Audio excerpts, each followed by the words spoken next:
Swirling Doggies. Good job. Okay. Now you're going to take a Q-tip and you're going to dip it in the soap and then you're going to paint with it. So now you can start craft. Whoa! It's Magic. Here, do a new one. what do we do now?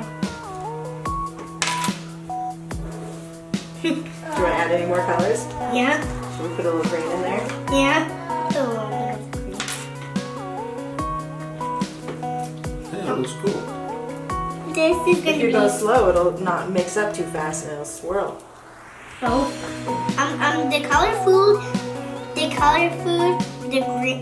You know when you taste red, it'll taste like cherry. If you taste the blue, it'll taste like blueberry. If you taste the green, it'll taste like green apple. If you taste the yellow, it tastes like yellow pear. Really? Yeah. That's good.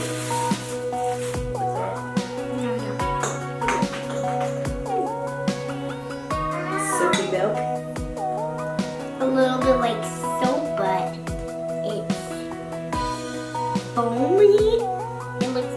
You can even paint this. Whoa, that's cool, right? Mm-hmm. Now what do we do now? Well, that's it. Please like and subscribe. And it's gonna be silly.